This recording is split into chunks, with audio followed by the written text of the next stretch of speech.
Hey, hey, hey, welcome to another episode of Wine and Wisdom. I am Dr. Carlia East, here to serve you and give you all the wisdom. You bring the wine. Get prepared to sip, savor, and elevate your minds. This is our Q&A session. I'm excited to go ahead and jump into our first question. So let's go ahead and get there. First question is it okay to outgrow friends, family, or even a relationship? Okay, is it okay to outgrow friends and family or even a relationship? So the answer is hell yeah.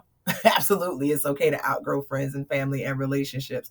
The bottom line is that you're growing and you're evolving. And so as you move, not everyone is going to move with you. And that's just a fact because you are a singular individual and your autonomy, your independence, your singularity allows you to grow at a different pace than everybody else. Just like your spiritual growth is going to be its own pace, so is your mental and physical and wellness growth are going to also be at your own pace.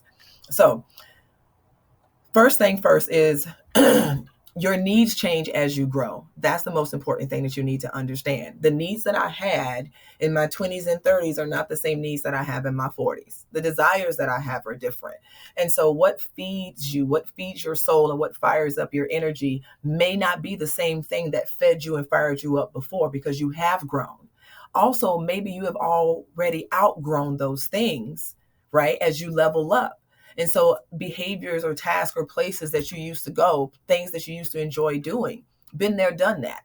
And so it's time for you to move forward and start experiencing new things and providing, and being able to engage in things that provide you with more depth, more support, and are more in alignment with who you are today. So your needs are definitely going to change. And so how you may need that family or friend, or even if you need that family and friend, may also change because you've grown. Okay. Next is what I just said. Not everyone's going to grow with you. Okay. Growing is an individual space. And so, we're happy and we're able to celebrate the fact that we are evolving, but we are not responsible for the evolution of other people, nor can we shrink ourselves down to meet them.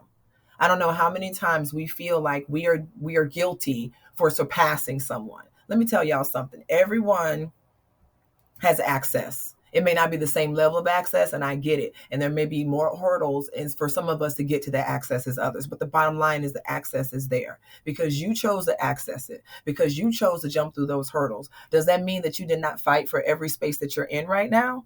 So should you feel guilty for being in that space when your homegirl, your homeboy, or family member, whoever the hell else is not in that space? No, because that would mean that you are living your life for them and not for yourself. And the truth is, they should be proud of you. They should be pushing you forward, wanting you to grow, even if that means growing outside of them, because it's your potential that you're reaching, not theirs. All right.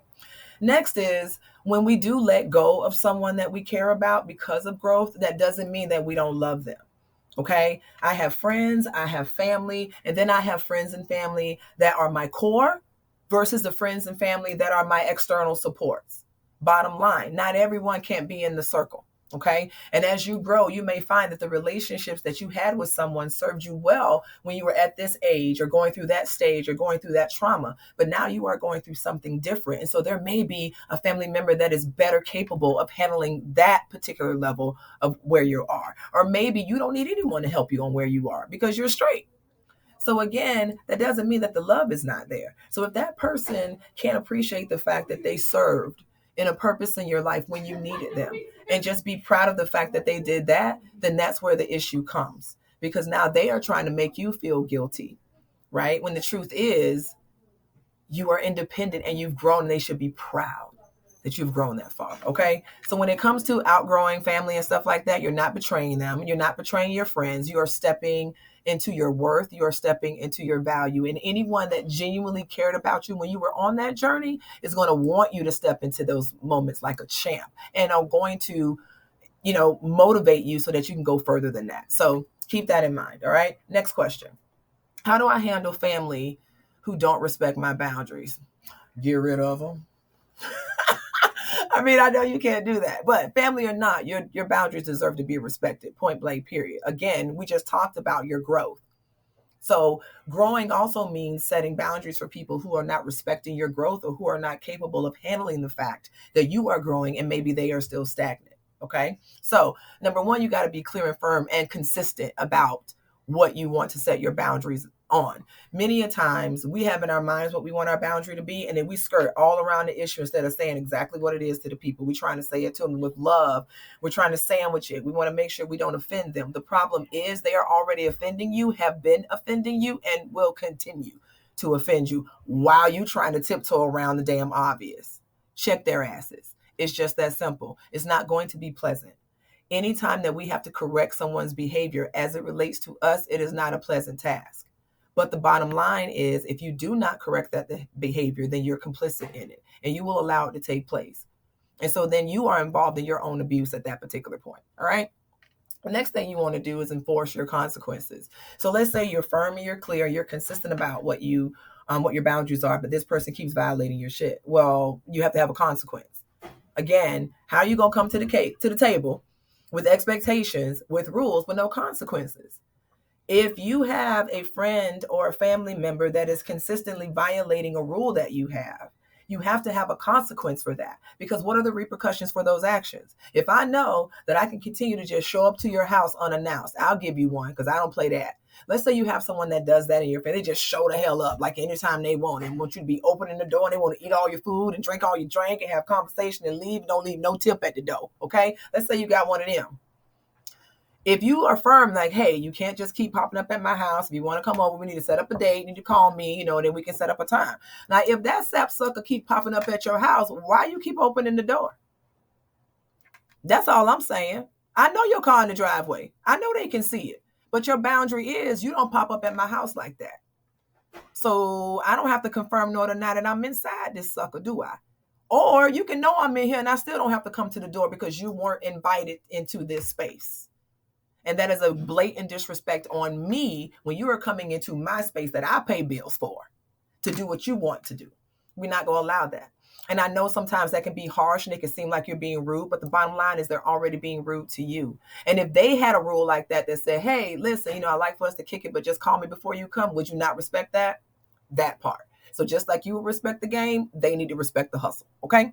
Next is drop the guilt. That's the one reason why we keep violating our own standards and become complicit in our own demise is because we feel guilty about making the rules in the first place. I know that's your family. I know that's your mom. I know when you look at mom or dad or your older sister or whatever, there's a level of respect there that's just automatically there. But guess what? Just because you're my mom doesn't mean you get to disrespect me.